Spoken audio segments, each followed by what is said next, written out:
कहानी की शुरुआत होती है एक समंदर के किनारे से, जहाँ एक लड़की समंदर में स्विमिंग कर रही थी, डाइव कर रही थी। उसे ऐसा करता हुआ देख बाहर खड़ी हुई नन्स उसे ऐसा करने से रोकती हैं और उसे रोकने की भी काफी कोशिश करती हैं। यहाँ पर हमें इस लड़की का नाम पता चलता है। इसका नाम होता है मैरी, जो हर रोज इसी तरह की उल्टी उल्टी हरकतें करती रहती है, जिसकी वजह से उसे सजा भी मिलती है। असल में मैरी फ्रांस की किंग लुइस की बेटी होती है और मैरी के फादर किंग लुइस बहुत ही सेल्फिश इंसान थे। उसने अपनी बेटी मैरी को खुद नहीं पाला बल्कि उसे एक प्रीस्ट को दे दिया और तभी से उसकी देखभाल, उसका ख्याल सब कुछ नन्स ही किया करती थी। इसके बाद में सिटी का सीन दिखाया जाता है, जहाँ पर किंग लुइस एक काफी बड़ी वॉर जीतकर वापस फ्रांस आते हैं। तो वहाँ उसके दुश्मनों की तरफ से भेजा हुआ एक आदमी सेलिब्रेशन के बीच में ही उसे गोली मार देता है और तब इस बात से किंग लुइस को रियलाइज हो जाता है कि चाहे वो जितना मर्जी पावरफुल हो जाए, लेकिन रहेगा तो वो इंसान ही। और अब क्योंकि वो भी एक इंसान है तो एक न एक दिन उसे भी मौत आनी है। लेकिन लुइस का डॉक्टर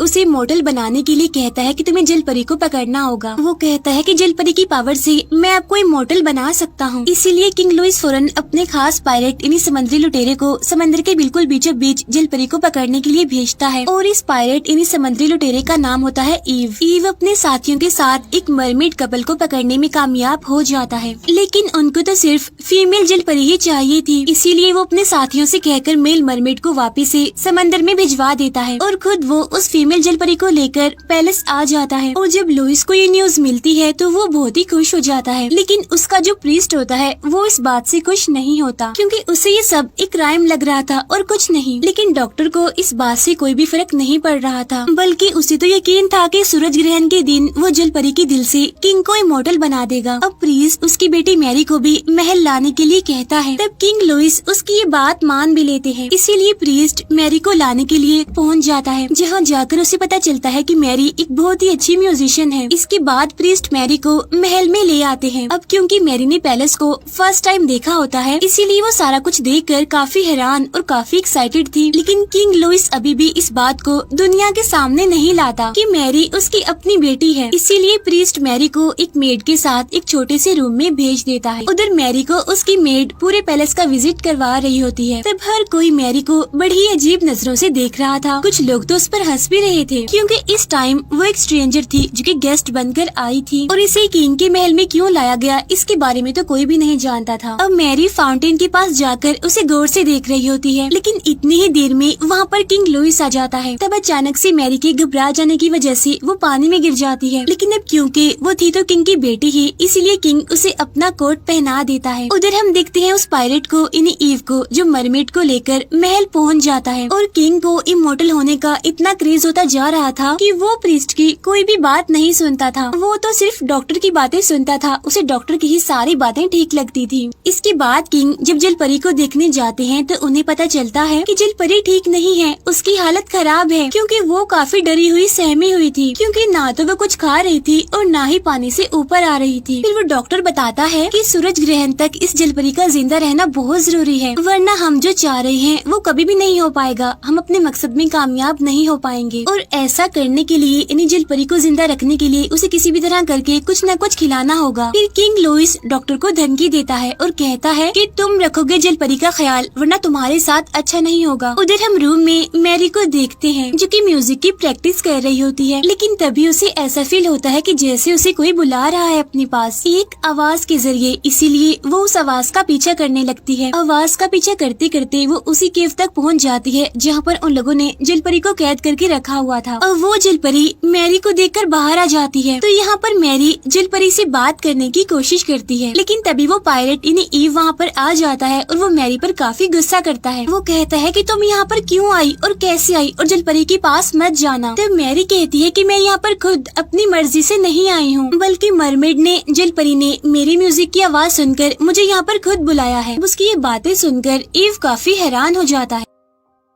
फिर नेक्स्ट डे हम देखते हैं कि मैरी जब वही म्यूजिक बजा रही होती है तो वो म्यूजिक लुइस को भी काफी पसंद आता है। इसीलिए वो फादर को ऑर्डर देता है कि मैरी को फौरन इसी टाइम हॉल में लेकर आया जाए। अब जब मैरी को हॉल में लाया जाता है तो सारे लोग काफी गौर से उसे देख रहे होते हैं। अब किंग लुइस भी अपनी बेटी मैरी को ही देख रहा होता है, लेकिन अभी भी वो लोगों को इस बारे में नहीं बताता कि मैरी मेरी बेटी है। इसके बाद वो मैरी को डांस सिखाने लगता है। इसी दौरान किंग लुइस को मैरी में उसकी वाइफ यानी मैरी की मदर नजर आने लगती है। तभी ये देखकर किंग लुइस काफी हैरान होते हैं और वो फौरन रुक जाते हैं। इसके बाद हम देखते हैं कि मैरी अपना बहुत सारा टाइम अब मरमेड यानी जल परी के साथ ही गुजारा करती थी और इसी वजह से जल परी भी रिकवर हो जाती है। उसकी हालत भी काफी अच्छी हो गई थी अब। और इसी सब के बीच मैरी और ईव की दोस्ती हो जाती है, वो काफी क्लोज हो जाते हैं। फिर एक दिन डॉक्टर ये सब कुछ देख लेता है, इसी वजह से वो अपने आगे की प्लानिंग शुरू कर देता है। लुइस अपनी बेटी मैरी को उसी गार्डन में ले जाता है जहाँ पर वो अपनी वाइफ यानी मैरी की मदर की पेंटिंग्स बनाया करता था। अब लुइस भी अपनी बेटी मैरी के साथ बहुत सारा टाइम गुजार कर उसे समझने की कोशिश कर रहा था। अब किंग के महल में एक मेहमान भी होता है जो कि फ्रांस का एक काफी बड़ा बिजनेसमैन था। अब यहाँ पर किंग उस मेहमान की हेल्प करते हैं और उसके फादर की सारी प्रॉपर्टी उसके नाम कर देते हैं। फिर जब लुइस सबके सामने ये ऐलान कर रहा होता है तो तभी वो मेहमान मैरी को देखता है और मैरी देख रही थी ईव को। तब उस मेहमान को काफी जेलस फील होता है, उसे ये बात बिल्कुल भी अच्छी नहीं लगती कि मैरी ईव को पसंद करने लगी है। तो यहाँ पर हम ये जान पाते हैं कि वो मेहमान भी मैरी को पसंद करता था और इसी वजह से रात को पार्टी के दौरान ईव और उस मेहमान के बीच बहस हो जाती है। फिर हम मैरी को देखते हैं जो वापस से जल परी के पास आती है और इस बार तो वो पानी के अंदर जाकर जल परी को टच भी कर लेती है। असल में जल परी को भी मैरी अच्छी लगती थी, उसे उस पर यकीन था कि वो उसे कोई भी नुकसान नहीं पहुंचा सकती। फिर इतनी ही देर में ईव भी वहाँ पर आ जाता है और वो मैरी को ये सब कुछ करने से रोकता है क्योंकि ये चीज काफी खतरनाक साबित हो सकती है उसके लिए। लेकिन मैरी उसकी एक नहीं सुनती और पानी से बाहर नहीं आती। लेकिन ईव मैरी को जबरदस्ती ही पानी से बाहर निकाल देता है। नेक्स्ट डे मैरी ईव के साथ घोड़ी पर बैठकर बाहर जाती है जहाँ वो दोनों जंगल में रेस लगा रहे होते हैं। लेकिन तभी अचानक से मैरी नीचे गिरकर जख्मी हो जाती है और उसका एक बाजू बुरी तरह से टूट जाता है। फिर जब डॉक्टर उसके बाजू को चेक करता है तो वो कहता है कि हमें इसके बाजू को काटना होगा। लेकिन मैरी काफी घबरा जाती है, वो ऐसा करना नहीं चाहती थी क्योंकि उसे गॉड पर यकीन होता है कि वो उसे ठीक कर देंगे, उसे कुछ भी नहीं होने देंगे। इसीलिए लुइस डॉक्टर से कहता है कि अभी तुम ऐसा कुछ नहीं करोगे, हमें सुबह तक वेट करना होगा। रात को हम दिखते हैं जल परी को जो ईव से बात करने की कोशिश करती है और वो मैरी को उसके पास लाने के लिए कहती है। तब ईव भी उसकी बात समझ लेता है कि वो क्या कहना चाह रही है और वो करता भी बिल्कुल ऐसा ही है। वो फौरन मैरी को जल परी के पास ले आता है। जल परी के पास लाने के बाद वो उसे पानी में भेज देता है। मैरी के पानी में जाते ही जल परी उसके चारों तरफ घूमकर उस पर मैजिक करने लगती है, जिससे होता यह है कि मैरी बिल्कुल ठीक हो जाती है। असल में जल परी के पास हर चोट को, हर जख्म को ठीक करने की पावर थी। नेक्स्ट डे मैरी को बिल्कुल ठीक देखकर सब लोग काफी हैरान हो जाते हैं। मैरी डॉक्टर और प्रीस्ट को रात में होने वाले सारे इंसिडेंट के बारे में बताती है, जिसे सुनने के बाद तो डॉक्टर अपनी बात पर और पक्का हो जाता है, यानी जल परी को मारने में। लेकिन ये सब मैरी से झूठ बोलते हैं कि वो जल परी को फ्रांस के लोगों की बीमारियों का इलाज करने के लिए यहाँ पर लाए हैं। तब मैरी को भी लगता है कि ऐसा करने के बाद वो जल परी को आजाद कर देंगे। इसके बाद मैरी को ईव से पता चलता है कि जल परी को यहाँ पर फ्रांस के लोगों के लिए नहीं बल्कि सिर्फ किंग लुइस के लिए ही लाया गया है। अब ये बात मैरी की समझ में बिल्कुल भी नहीं आती। फिर ये दोनों बातें करने लगते हैं। बातों ही बातों में मैरी ईव से पूछती है कि तुम उस मेहमान से नफरत क्यों करते हो। तब ईव बताता है इसलिए क्योंकि उसने मुझ पर चोरी का झूठा इल्जाम लगाकर मुझे जेल में बंद करवा दिया था।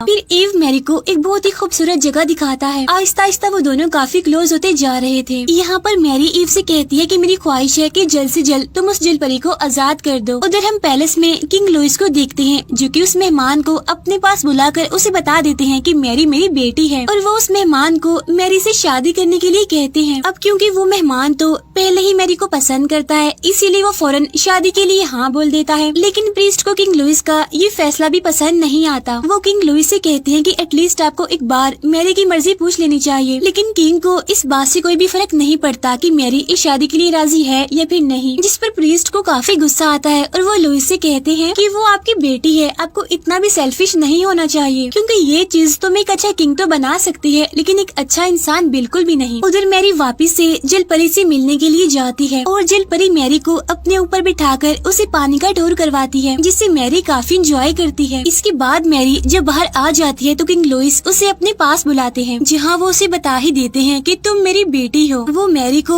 एक लॉकेट भी देते हैं जिसमें उसकी मदर की पिक्चर होती है। किंग लुइस मैरी से कहते हैं कि तुम बिल्कुल अपनी मदर जैसी दिखती हो, तुम वैसे भी बिल्कुल अपनी मदर जैसी हो। वो भी किसी की नहीं सुनती थी। इसके बाद प्रिंस बताते हैं कि मैं एक सेल्फिश इंसान हूँ। असल में तुम्हारी मदर की डेथ तभी हो गई थी जब तुम पैदा हुई थी, लेकिन मैं तुम्हें अकेला नहीं पाल सकता था, इसीलिए मैंने तुम्हें फादर के भरोसे पर छोड़ दिया था क्योंकि तुम्हारे साथ साथ मैं इस किंगडम प्रॉब्लम को नहीं संभाल सकता था। आगे वो बताते हैं कि इस टाइम फ्रांस के पास बिल्कुल भी पैसे नहीं है, लेकिन अगर मैं तुम्हारी शादी उस मेहमान से करवा दूं तो उसका सारा पैसा हमें मिल जाएगा। मैरी ये सुनकर काफी दुखी हो जाती है और टूट जाती है और अपने फादर से नाराज होकर वहाँ से चली जाती है। लेकिन लुइस को उसकी नाराजगी से जरा भी फर्क नहीं पड़ रहा था। मैरी रोते रोते बाहर निकल आती है वहाँ से। उधर हम देखते हैं फादर को जो कि जलपरी के पास जाते हैं। उन्हें जलपरी के साथ होने वाली नाइंसाफी और जुल्म जरा भी पसंद नहीं आ रहा था। इसी वजह से वो डॉक्टर के पास जाकर उन्हें समझाने की कोशिश करते हैं, लेकिन डॉक्टर पर तो जुनून सवार था, वो उनकी एक नहीं सुनता और उल्टा उन्हें ही बुरा भला कहकर वहाँ से निकाल देता है। उधर हम देखते हैं मैरी को जो कि अपने रूम से भागने की कोशिश कर रही होती है, लेकिन लुइस ने उसके डोर पर महल के सोल्जर्स को उस पर नजर रखने के लिए लगा दिया था। इसीलिए वो विंडो के रास्ते से जलपरी से मिलने जाती है, जहाँ जलपरी उसे अपने विजन्स दिखाने वाली पावर की मदद से उसे पास्ट दिखाती है कि किस तरह से ईव ने उसे और उसकी फैमिली को पकड़ा था। लेकिन इस सब के दौरान मैरी देखती है कि ईव दिल का एक अच्छा इंसान है और ये सब कुछ वो अपनी मर्जी से नहीं बल्कि मजबूरी की वजह से कर रहा था। अब फादर ये देखकर काफी परेशान होते हैं कि लुइस इमोर्टल होने के लिए पागल होता जा रहा है। इसी वजह से वो किंग लुइस को समझाने की कोशिश करते हैं, लेकिन जब लुइस फादर की कोई बात नहीं मानती तो फादर अपनी जॉब छोड़कर वहाँ से चले जाते हैं। उधर ईव अपने साथी के साथ मिलकर डॉक्टर के प्लान के बारे में पता लगवाने की कोशिश कर रहा था, क्योंकि वो भी नहीं जानता था कि आखिर डॉक्टर इस मरमेड के साथ क्या करने वाला है। लेकिन जब ईव को पता चलता है कि डॉक्टर का इरादा उस जलपरी को मारने का है, तो वो इस बारे में मैरी को इन्फॉर्म करने के लिए उसके रूम के पास जाता है, लेकिन डॉक्टर वहाँ पर आकर उसे पकड़ लेता है और जेल में बंद कर देता है। फिर जब मैरी वापस से अपने रूम में आती है तो उसे ईव का मैसेज अपने रूम में मिल जाता है और यहाँ पर उसे भी सारी बात पता चल जाती है। मैरी को इतना गुस्सा आता है कि वो फौरन अपने फादर यानी किंग लुइस के पास चली जाती है, लेकिन लुइस तो जैसे इंसान से हैवान बन गया था, उसे किसी की भी कोई फिक्र नहीं थी। उसे तो बस अपनी फिक्र थी कि वो इमॉर्टल हो जाए और हमेशा के लिए फ्रांस का राजा बना रहे। इसीलिए वो मैरी को शादी के लिए तैयार होने के लिए भेज देता है। फिर जब ईव को पता चलता है कि मैरी की शादी हो रही है, तब उसे लगता है कि शायद मैरी की भी इस शादी में मर्जी है, यानी वो भी ये शादी करना चाहती है। इसीलिए अब वो बस किंग का ऑर्डर पूरा करने का फैसला करता है।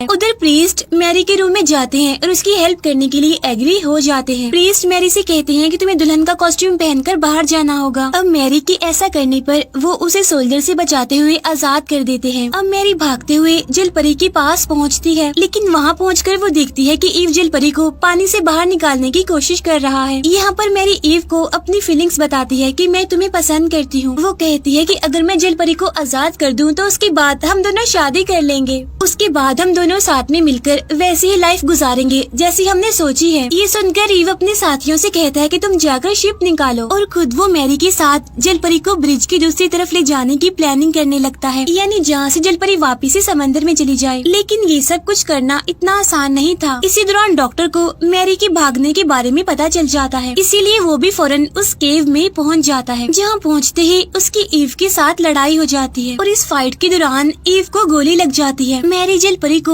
ईव के साथ भागने का बोलकर खुद डॉक्टर के साथ लड़ने लगती है। वो डॉक्टर को रस्सी से बांधकर उसे उल्टा लटका देती है। इसी बीच जलपरी भी ईव को लेकर वहाँ से भाग जाती है। तब मैरी भी फौरन घोड़े पर बैठकर वहाँ से निकल जाती है। पैलेस में हम देखते हैं किंग लुइस को जो कि मैरी की शादी का वेट कर रहे थे, लेकिन तभी उसे पता चलता है कि मैरी तो भाग गई है। इसीलिए वो फौरन अपने सोल्जर्स के साथ मैरी को ढूंढने के लिए निकल जाता है। रास्ते में जलपरी अपने जादू से ईव को भी बिल्कुल ठीक कर देती है, सेम वैसे जैसे उसने पहले अपने जादू से मैरी को ठीक किया था। इसके बाद मैरी एक काफी ऊंची पहाड़ी पर पहुंच जाती है। वो बस जंप करने ही वाली होती है कि तभी किंग लुइस वहाँ पर आ जाते हैं अपने सोल्जर्स के साथ और वो मैरी को ऐसा करने से मना करता है और उसे रोकने की कोशिश भी करता है। लेकिन तभी मैरी को ईव और जलपरी समंदर में कूदते हुए दिखाई देते हैं। यहाँ पर मैरी अपने फादर के सामने एक ऑप्शन रख देती है कि आपको अपनी बेटी और मरमेड में से किसी एक को चूज करना होगा। मैं यहाँ से नीचे पानी में जंप कर दूंगी और बाद में जलपरी मुझे तो ठीक कर देगी, लेकिन अगर आपने उस जलपरी को मारा तो आप उसके साथ साथ मुझे भी, अपनी बेटी को भी खो देंगे। ये कहते ही मैरी पानी में जंप कर देती है। यहीं किंग के सोल्जर्स भी जलपरी पर निशाना लगाकर बैठे हुए थे, लेकिन अब राजा को एहसास हो जाता है, उसके अंदर का इंसान जाग जाता है। वो अपना फैसला बदल लेता है। वो इशारे से अपने साथियों को रोक लेता है। फिर जलपरी निशाने को हटता हुआ देखकर फौरन मैरी के पास जाती है और अपनी मैजिक से उसे बिल्कुल ठीक कर देती है। अब मैरी के ठीक होते ही वो दोनों यानी मैरी और ईव फौरन शिप शिप पर चढ़ जाते हैं। ऊपर पहाड़ी पर खड़ा हुआ किंग लुइस भी उन दोनों को देख रहा था। इसके बाद हम दिखते हैं कि ये दोनों जलपरी को छोड़ने के लिए समंदर के बिल्कुल बीचों बीच होते हैं और वहाँ पर मैरी पानी में जंप कर देती है। पानी के अंदर जाते ही वो जलपरी और उसकी फैमिली से मिलती है। अब जलपरी फिर से उसे अपने ऊपर बिठाकर समंदर का टूर करवाती है। यहाँ पर हम देखते हैं कि जलपरी की दुनिया यानी समंदर की दुनिया बहुत ही खूबसूरत है। समंदर के इस टूर को मैरी काफी एंजॉय कर रही होती है और इसी खूबसूरत से मोमेंट के साथ ये मूवी यहीं पर एंड हो जाती है।